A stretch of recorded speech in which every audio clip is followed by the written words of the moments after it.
My own involvement in San Jose's Central Park project illustrates how many people from a wide variety of backgrounds have worked in stages over the past 50 years to make this urban park a reality for San Jose.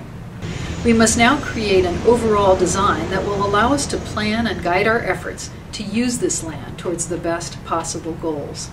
We have a wonderful opportunity to present to you today the Central Park concept for San Jose.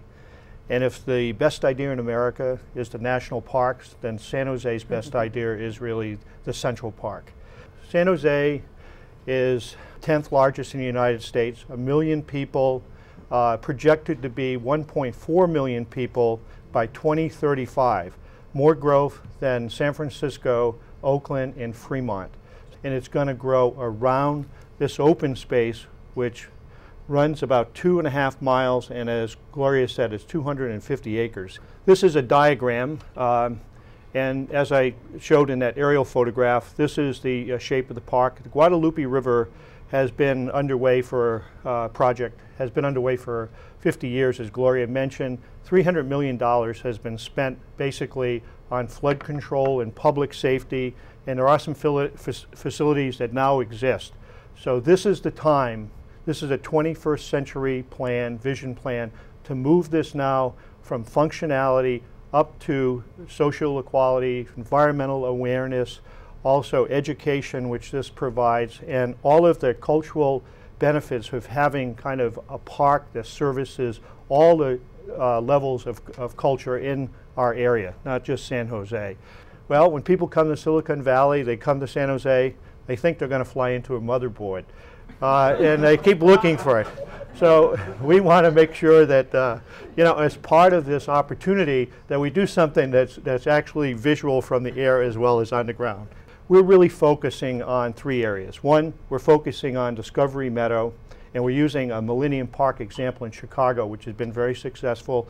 We're focusing on some critical linkages in this long chain of bike paths and jogging paths and walking paths to make a family-safe trail. We're also, we focused on the HP Pavilion, and there's proposed baseball stadium. This area has been completed, but we're looking at that as a potential transition area because of all the sports fans and all the other things that are going to happen there. And one of our big focuses on the gardens, which is off of Coleman Avenue. This is 87 and 80. One of the big concepts here is really a family-safe trail that is going to grow over time and go all the way down to 880 and beyond to the proposed soccer stadium. Davis is a good example. People will drive miles to take their family to Davis so they can take their family on a path that does not cross a highway or cross tracks. We're almost there. There are just some critical linkages that need to be done, some cooperation with the Water District, the Fish and Game. We can do it. Discovery Meadow is part of first of all, it's the place where the visitors end up. If you're coming into the city, you usually end up in one of the hotels down here, probably going to the convention center. Adobe's headquarters are here, which is really important, the Tech Museum, and then Performing Arts Center. So this is really the area that's closest and touches on the river and the park, and also has the Children's Discovery Museum that sits there now. What we're doing is looking at all the components from Millennium Park, but going beyond that. We have a river, we'd like to have a river walk. There's some adjacent development that's not done yet that we can influence, so we want to make sure that that happens. And we want multiple scales of sculpture, not just big monumental sculpture. What we're proposing is one, a new entertainment venue. This would help to relieve a lot of the pressure on Cesar Chavez Park. So this is what it looks like today. This is a big parking lot. There's a convention center, Children's Museum, which is here, the transit stop, and then the Performing Arts Center, which is here, and Adobe's located here next. So this is now the planned buildings that are going in that parking lot across the way. This is really what the venue, entertainment venue would look like. This is the public art, and it would still be open for all the festivals that are so active here right now. And then this is a close-up showing kind of the scale. It's Klaus Ohlenberg. I mean, we're just taking sculptures that we know and putting them into place. But this could be a very dynamic place on a Tuesday morning, maybe Tuesday afternoon, 2 o'clock, or on the weekends when it's very active. The other big area we're looking at really, which is the majority of the area, is called the Gardens. It encompasses all of this area all the way to the airport. So this is a view of how we envision this area. So we have the motherboard. So as you're flying over, you get a chance to see the motherboard. But what we have is we have the opportunity to do a new activation facility, which is called the World of Wonder, which is a facility that the Rotary is sponsoring for children of all abilities. And this will become a very, very special garden that I think will service not only this community, but communities afar. There's a large promenade that will connect you onto these large fountains. I'll talk about these at some point. These buildings that are orange, these buildings are contributing to the park. Bike rentals, small venues for different kinds of scales of eating and things. And then these buildings that are on the outside would be new buildings that would be internal to the park. So they could be art schools. There could be all kinds of things that would happen in these buildings because people would want to be part of the Central Park. These are some images, some great images of using natural California landscape, using artists that deal with natural forms, and having just shaping the earth. So all of this really would be a place to take pictures, to go out and just enjoy the place.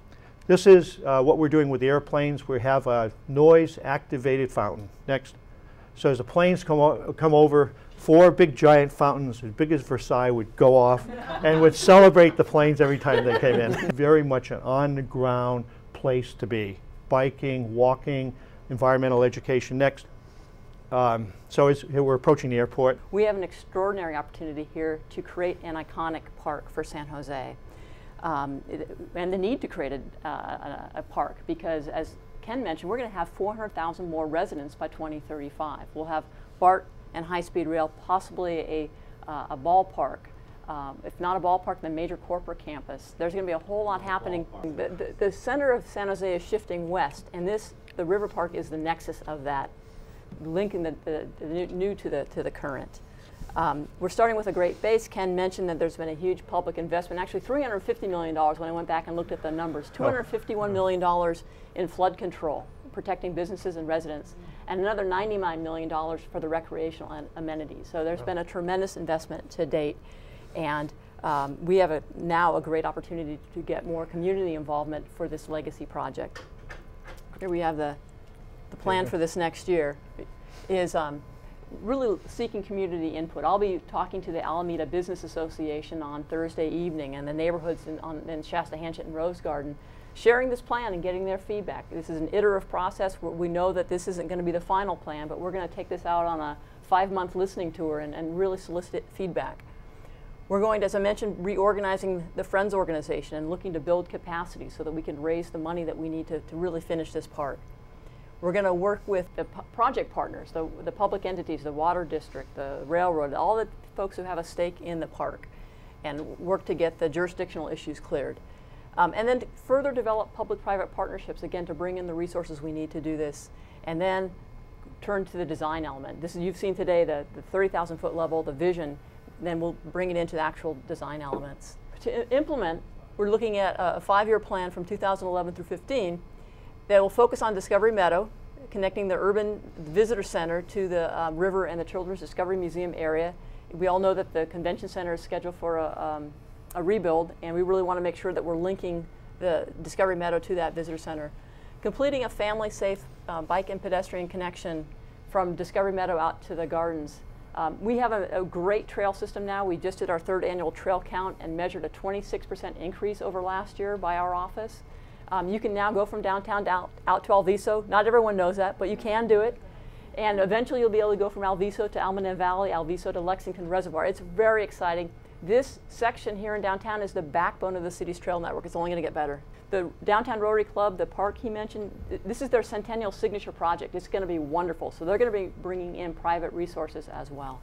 And then we move on to phase 2, where we're going to leverage the connection with Boston Property and Discovery Meadow, complete the sculpture garden and ag gardens, and then developing the park-friendly retail amenities along Coleman and inspiring future neighborhood development along the park.